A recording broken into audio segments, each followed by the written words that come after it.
পরপর 7 দিন ঠিক এমনই এক স্বপ্ন। মামুনকে কটা মুখোশ পরা লোক মিলে চেপে ধরেছে, মুখ চেপে ধরেছে, তার জামা টেনে ছিঁড়ে দিল। মামুন চিৎকার করে বলে উঠল, মা, মা গো! আমি দেখতে পাই তাকে।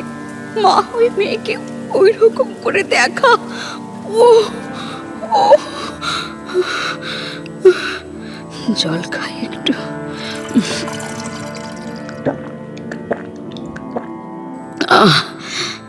এখন না, আর ঘুম হবে না। বারান্দায় গিয়ে দাঁড়াই। নিশুতি রাত, কালো পিচে রাস্তায়, ল্যাম্পপোস্টের আলো। একবার ঘাড় ঘুরিয়ে মামুনি ঘরের দিকে দেখি তো অন্ধকার। অথচ আমি রাত্রির বেলা ঘুম থেকে উঠলেই তো আলো জ্বলে ওঠার কথা। মা, এ কি, তুই উঠে পড়লি কেন? আমি তোমাকে বলেছি না রাত্রির বেলা বাথরুমে যেতে গেলে আমাকে ডেকে নেবে। আরে দূর, তা কি হয় নাকি? সারাদিন খাটাখাটনি করে শুয়েছিস। সে তোমাকে ভাবতে হবে না, তুমি রাত্রে উঠতে হলে আমাকে ডেকে নেবে, ব্যাস। আরে তোর তো মাসের মধ্যে অর্ধেক দিনই নাইট ডিউটি থাকে, তখন তো আমাকে একা একাই বাথরুমে যেতে হয়। সে তো কোনো উপায় নেই, তখন একাই যাবে, সাবধানে, দেয়াল ধরে ধরে। কিন্তু আমি বাড়িতে থাকলে তর্ক না করে যাও তো, সেরে এসো, আমি বসছি। এই 7 দিন ধরে রোজ উঠে বসে বারান্দায় এসে দাঁড়াই। ওর ঘরে খুট করে আলো জ্বলে ওঠে না। আমার ঘর অন্ধকার হয়ে গেছে চিরদিনের মতো। ও ঠাকুর, দু চোখে কে যেন জ্বলন্ত কয়লা ঠুসে দিয়েছে। জ্বলছে চোখ দুটো, কি জ্বালা! 1 গ্লাস জল খেয়ে শুয়ে পড়ো, ঠিক ঘুম চলে আসবে। জল তো খেয়েছি, ঘুম আসছে না তো। বুড়ো মানুষের ঘুম একবার ভেঙে গেলে কি আর জোড়া লাগে? আরে ট্রাঙ্কুলাইজার খেয়েছো বুড়ি, না ঘুমোলে শরীর খারাপ করবে তো। বুঝতে চাও না কেন? ধুর, কিচ্ছু হবে না। ডাক্তারটা কে, তুমি না আমি? ডাক্তারের মাটা কে, তুই না আমি? আর আমি হলাম ডাক্তারের মায়ের মা। এই রাত্রির বেলার বক বক করো না, যাও শুয়ে পড়ো, নইলে আমিও কিন্তু সারা রাত জেগে থাকবো। আচ্ছা ঠিক আছে, যাচ্ছি। উফ, আপদ একটা। হ্যাঁ, আপদ হয়েছে, যাও। কি হলো? 2 দিন বাদে তো এই আপদটার বিয়ে হয়ে যাবে, তখন? বিয়ে করবো না তো, চিরকুমারী হয়ে থাকবো তোমার কাছে। আর স্বাগত, তার কি হবে? ফুটিয়ে দেব। মুখে কিছুই আটকায় না? কিচ্ছু না? না, আটকায় না।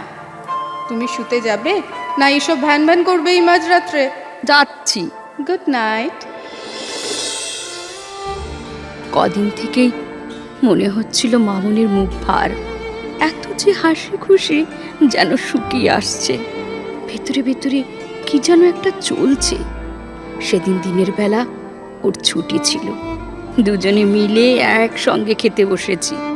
মামুন খাচ্ছেই না, ভাত নিয়ে কেবল নাড়াচাড়া করছে। তোর কি হয়েছে রে? তোর কি হয়েছে? না, কিছু না। এই কি আবার হবে? কিছু তো একটা হয়েছে। স্বাগতর সঙ্গে কিছু হয়েছে বুঝি? আরে ধুস, আমাকে বলবি না সেটা বল। তুমি বুঝবে না, শুধু শুধু টেনশন করবে। বুঝবো না কেন, বল। বলছি তো, বলবো না। আরে উফ, কি হলো? উঠে পড়লে কেন? আমার খাওয়া হয়ে গেছে। কি হচ্ছে কি মা? আমি তো তোকে জিজ্ঞাসা করছি, কি হচ্ছে কি? আমি তোর মা। তোর বাবা চলে যাওয়ার পর এ সংসারে তুই ছাড়া আমার আর কে আছে বল? মনের মধ্যে যদি কোনো কষ্ট থাকে সেটা আমাকেও খুলে বলবি না? বল আমায়। বসো, বলছি। কি হলো? বলছি বলে যে চুপ করে গেলি? আচ্ছা মা, ধরো তুমি বুঝতে পারছো যে তোমার চোখের একটু আড়ালে ভয়ানক সব অন্যায় হচ্ছে, পাপ যাকে বলে, মানে নোংরামির চূড়ান্ত, তুমি কি সেটা মুখ বুঝে মেনে নেবে? পরিষ্কার করে বল। আমি যেখানে আছি সেখানে তুমি ভাবতে পারবে না কি না কি হয়। রাত্রির বেলা ফাঁকা ঘরগুলোতে ব্রথেল চলে, জানো, প্রফেশনাল মেয়েরা সব আসে, আর তাদেরকে নিয়ে উফ মাগো, জানো, আসল ওষুধের পয়সা দিয়ে জাল ওষুধ কেনা হয়, এমনকি ইউজড ইঞ্জেকশনের সিরিঞ্জ নিয়েও। আরো আরো আরো কত কি সব শুনবে। এবারে পরীক্ষায় পাশ করিয়ে দেওয়ার জন্য ঘুষ দিতে হবে, নইলে ফেল করিয়ে দেবে। সে কি রে? ইয়েস, সবাই জানে, সবাই।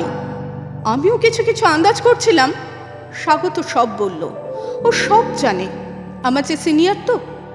তা তুই এখন কি করতে চাইছিস? আমি সব বলবো, ওখানে বলে কোনো লাভ নেই, অ্যাডমিনিস্ট্রেশনের চোখ বুজে থাকবে আমি জানি। আমি মিডিয়ায় যাব, গিয়ে সব ফাঁস করে দেব, এভিডেন্স আছে আমার কাছে, আমি জোগাড় করেছি। এসব কি কথা? কে বলেছে তোকে এসব করতে? স্বাগত? না না, ও তো ভয়ে খেঁচো হয়ে আছে। তাহলে কি তাহলে? আর কেউ যখন কিছু করছে না, তুই তখন আগবাড়ি এসব ঘাড়ে নিতে যাচ্ছিস কেন মামন? কাউকে না কাউকে তো ঘাড়ে নিতেই হবে মা, সবাই মুখ বুজে থেকে থেকেই তো এতদিন ধরে। এদের সব বড় বড় র্যাকেট থাকে মামন, কি দরকার এইসব ঝামেলার মধ্যে জড়ানোর? বেশ, তাহলে কাজটা ছেড়ে দিই।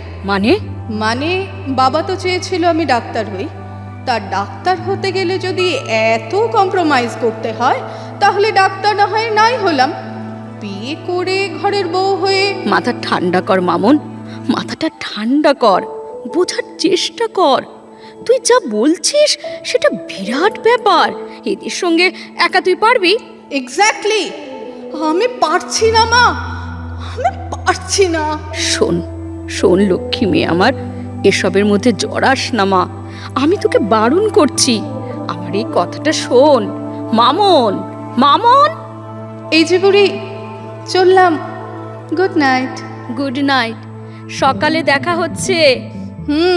বাথরুমে যাবে দেয়াল ধরে ধরে, ফিরবে দেয়াল ধরে ধরে। আর শোনো, সকালবেলা ফিরে এসে আমি বেল দেব না, ডুপ্লিকেট চাবি দিয়ে দরজা খুলবো, ঠিক আছে? আমার বুড়ি মা। ঠিক আছে, সাবধানে যাস। ঠিক ঠিক এই সময়টা, এই রকম রাত। হ্যালো হ্যালো, হ্যাঁ কথা বলছি। কি শরীর খারাপ? মানে কি হয়েছে? কি হয়েছে? হ্যালো হ্যালো, আমায় কি যেতে হবে? হ্যালো হ্যালো হ্যালো, ফোনটা কেটে দিল। হাসপাতাল তো, শরীর খারাপ যদি হয় ওরাই তো চিকিৎসা করতে পারবে, কিন্তু এক্ষুনি কেন যেতে বললো? এত রাত্রিরে দেখি কোথাও ওলা বা উবের কিছু পাই কিনা। জামা কাপড় পরছি, আবার ফোন। হ্যালো হ্যালো, কি বলছেন? মারা গেছে মানে? সুইসাইড? কি বলছেন? কে আপনি? আপনি কে? হ্যালো হ্যালো হ্যালো হ্যালো, কি করে পৌঁছেছিলাম? ওলা না উবের মনে নেই। একবার দেখতে দিন, আমার মেয়ে তো, একবারটি ওকে দেখতে দিন, ওছাড়া আমার আর কেউ নেই। শুনুন, আমাকে মামার কাছে যেতে দিন, আমি আপনাদের পায়ে পড়ছি, একবার ওকে ওকে দেখতে দিন। ওকে ওকে কোথায় নিয়ে যাচ্ছেন? আমাকে ভেবে ঘিরে রেখেছেন কেন? মামন মামন। ভোর হয়ে আসছে, 7 দিন হলো আমার চোখ থেকে ঘুম চলে গেছে। রাত্রে শুতে যাই, যদি একটু তন্দ্রা মতো এলো, মামনের চিৎকার ঘুম ভাঙিয়ে দেয়। মা, মাগো! ওই যে কালো পিচের রাস্তায় শুয়ে আছে, নিঃসার, তার উপরে ল্যাম্পপোস্টের আলো মরার হাসির মতো।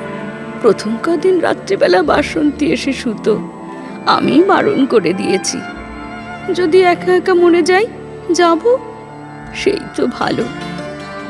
আর তাছাড়া আর একটা কথা, আমার এই রাত জাগাটা শুধু মামুনের জন্যই থাক, আমার আর মামুনের জন্যে। কে কে? মা, দরজা খোলো। মামুন? মামুনের গলা? কি তুই? মামুন, আয় আয় আয়। না, তুমি এসো। আমি কোথায় যাব?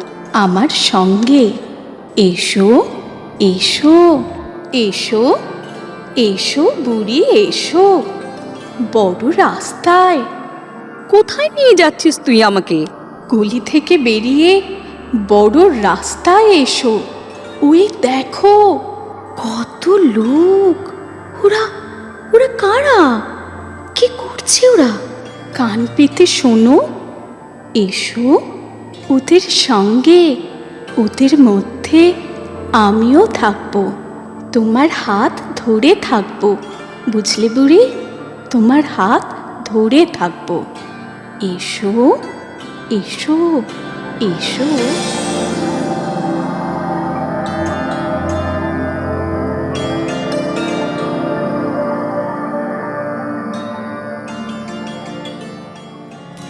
এতক্ষণ শুনলেন টাইমস অফ থিয়েটারের উর্মিমালা বসুর অনলাইন মাস্টার ক্লাসের ছাত্রছাত্রীদের উপস্থাপনায় সৌমিত্র বসু রচিত নাটক বানানো গল্প।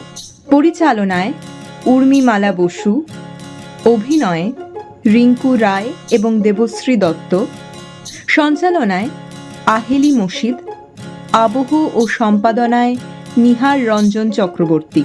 প্রচার গ্রে অ্যান্টেনা। প্রযোজনা Times of theatre school of drama.